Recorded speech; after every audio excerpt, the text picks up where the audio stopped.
आकाशवाणी भोपाल से प्रस्तुत हैं प्रादेशिक समाचार।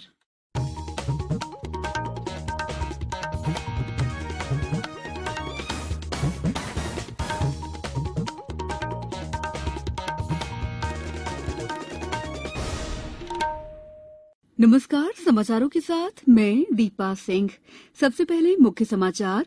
मुख्यमंत्री ने 121 जनपदों में भाजपा समर्थित उम्मीदवारों की जीत का दावा किया। विपरीत प्रभाव के बावजूद भारतीय अर्थव्यवस्था हो रही है मजबूत, केंद्रीय वाणिज्य और उद्योग मंत्री ने लोकसभा में दी जानकारी। और शतरंज ओलंपियाड कल से चेन्नई में होगा शुरू, 189 देशों के खिलाड़ी लेंगे हिस्सा। अब समाचार विस्तार से। प्रदेश में जनपद पंचायत के अध्यक्ष और उपाध्यक्ष का निर्वाचन आज संपन्न हुए। प्रदेश में जनपद पंचायत अध्यक्षों के चुनाव पर मुख्यमंत्री शिवराज सिंह चौहान ने दावा किया है कि 170 में से 121 जनपदों में भारतीय जनता पार्टी समर्थित उम्मीदवार जीते हैं। मुख्यमंत्री ने जीते हुए जनपद अध्यक्षों को बधाई दी है।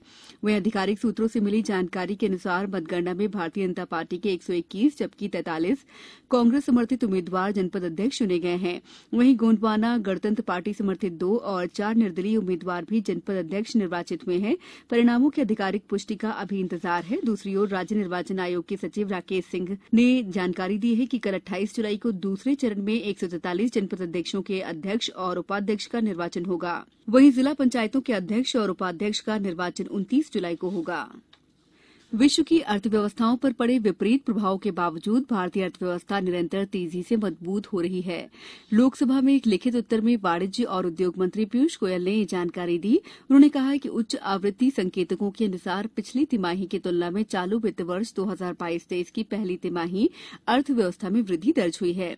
श्री गोयल ने यह भी बताया कि रूस यूक्रेन युद्ध के मद्देनजर पिछले वर्ष की इसी अवधि की तुलना में रूस के साथ द्विपक्षीय व्यापार में सुधार हुआ है। हालांकि भारत से कुछ उत्पादों जैसे फार्मास्यूटिकल्स, दूरसंचार उपकरण, चाय, कॉफी, समुद्री उत्पादों का निर्यात प्रभावित हुआ है।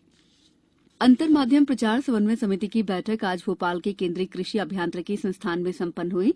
बैठक में पत्र सूचना कार्यालय, आकाशवाणी, दूरदर्शन, नेहरू युवा केंद्र, खेल प्राधिकरण और केंद्रीय संचार ब्यूरो सहित केंद्र और राज्य के प्रचार प्रसार से जुड़े विभागों के अधिकारी शामिल हुए। बैठक की अध्यक्षता पत्र सूचना कार्यालय भोपाल के अपर महानिदेशक प्रशांत पाठराबे ने की। केंद्रीय अभियांत्रिकी संस्थान के निदेशक CR मेहता ने संस्थान की गतिविधियों के बारे में बताया। बैठक में हर घर तिरंगा अभियान और कोविड के बूस्टर डोज लगाने के संबंध में प्रचार प्रसार पर बल दिया गया। अब समय है अमृत महोत्सव क्विज का। आजादी के अमृत महोत्सव के अवसर पर हम अपने श्रोताओं के लिए क्विज यानी प्रश्नोत्तरी प्रतियोगिता चला रहे हैं। इसमें मध्य प्रदेश में स्वतंत्रता संग्राम, स्वतंत्रता सेनानियों, प्रदेश के इतिहास, भूगोल, पर्यटन स्थलों और अन्य घटनाओं से संबंधित एक प्रश्न हर बुधवार पूछा जा रहा है। इस बार का सवाल है, मध्य प्रदेश का राजकीय खेल कौन सा है? आप इस प्रश्न का उत्तर हमारे ईमेल आकाशवाणी समाचार quiz@gmail.com या हमारे व्हाट्सएप नंबर 9589943350 पर दे सकते हैं। उत्तर के साथ अपना नाम, पूरा पता, मोबाइल नंबर और अपना एक फोटो जरूर भेजें। सही उत्तर देने वाले श्रोताओं में से भाग्यशाली विजेता का नाम अगले दिन गुरुवार शाम 7 बजे प्रसारित होने वाले समाचारों में घोषित किया जाएगा। इसके साथ ही विजेता का नाम और फोटो आकाशवाणी समाचार के सोशल मीडिया हैंडल्स पर भी साझा किया जाएगा। प्रश्न एक बार फिर सुन लीजिए, मध्य प्रदेश का राजकीय खेल कौन सा है? समाचारों में वक्त है ब्रेक का। ब्रेक के बाद समाचारों में आपका एक बार फिर स्वागत है। प्रदेश में संस्कृति विभाग ने वर्ष 2019 और 2020 के लिए राष्ट्रीय हिंदी भाषा सम्मान की घोषणा की है। राष्ट्रीय सूचना प्रौद्योगिकी सम्मान वर्ष 2019 दिल्ली के जयदीप कर्णिक और वर्ष 2020 का संस्था श्रुतम नई दिल्ली को, राष्ट्रीय निर्मल वर्मा सम्मान 2019 बर्मिंघम के डॉ कृष्ण कुमार और वर्ष 2020 का न्यूजीलैंड के रोहित कुमार हैप्पी को प्रदान किया जाएगा। इसी तरह वर्ष 2019 का राष्ट्रीय फादर कामिल बुल के सम्मान मॉरिशस के डॉ बीर सेन जागा को और वर्ष 2020 का टोक्यो के प्रोफेसर हिदिकी इशिका और वर्ष 2019 का राष्ट्रीय गुणाकर मुले सम्मान भोपाल के पद्माकर धनंजय सराफ और वर्ष 2020 का भोपाल के डॉ संतोष चौबे को दिया जाएगा। जबलपुर के पाटन थाना क्षेत्र में विद्यार्थियों को स्कूल पहुंचाने जा रही वैन अनियंत्रित होकर बबूल के पेड़ से जा टकराई। स्कूल वैन में सवार 4 छात्राएं घायल हो गईं। वाहन चालक को भी चोटें आईं। घायल छात्राओं को उपचार के लिए शासकीय अस्पताल पाटन ले जाया गया। वाहन चालक मौके से फरार हो गया। दूसरी ओर अनूपपुर जिले में अमलाई करमल कॉन्वेंट स्कूल के स्कूली बच्चों को ले जा रही एक आर्टिका गाड़ी कोतवाली थाना के अंतर्गत परसवार के पास अनियंत्रित होकर पलट गई। स्कूली वाहन में 10 बच्चों के सवार होने की सूचना मिली है।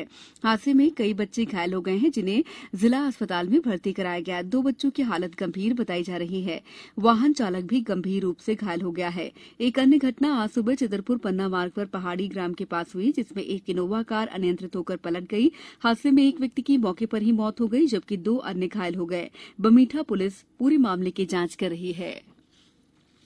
राज्य सरकार द्वारा प्रसिद्ध पेंच टाइगर रिजर्व के सीमावर्ती वन क्षेत्र को शामिल करते हुए नवीन कर्माझिरी अभयारण्य का गठन किया गया है। इस आशय की अधिसूचना जारी कर दी गई है।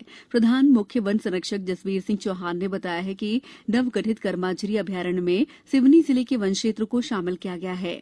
उल्लेखनीय है कि वर्तमान में प्रदेश में 24 अभयारण्य हैं। वहीं शिवपुरी जिले के करेरा में बने वन्य प्राणी अभयारण्य को समाप्त कर दिया गया है। करेरा वन्य प्राणी अभयारण्य का गठन 1981 में सोन चिड़िया के संरक्षण के लिए किया गया था, लेकिन 1992 के बाद इस क्षेत्र में सोन चिड़िया नहीं देखी गई। कल चेन्नई में 44वां शतरंज ओलंपियाड शुरू होने जा रहा है। विश्व प्रसिद्ध ये प्रतियोगिता पहली बार भारत में आयोजित की जा रही है। प्रधानमंत्री नरेंद्र मोदी शतरंज ओलंपियाड का चेन्नई के पास मामल्लपुरम में उद्घाटन करेंगे। 10 अगस्त तक चलने वाले इस ओलंपियाड में सबसे अधिक 189 देश भाग ले रहे हैं। अब कुछ समाचार संक्षेप में। प्रधानमंत्री नरेंद्र मोदी कल से 2 दिन के गुजरात और तमिलनाडु के दौरे पर रहेंगे। श्री मोदी कल दोपहर गुजरात के साबरकांठा में अनेक परियोजनाओं का लोकार्पण और शिलान्यास करेंगे। पूर्व राष्ट्रपति, महान वैज्ञानिक और भारत रत्न से सम्मानित डॉक्टर एपीजे अब्दुल कलाम की आज 7वीं पुण्यतिथि है। मिसाइल मैन के नाम से प्रसिद्ध डॉक्टर कलाम को सर्वश्रेष्ठ शिक्षकों में याद किया जाता है। इस बुलेटिन में इतना ही। नमस्कार।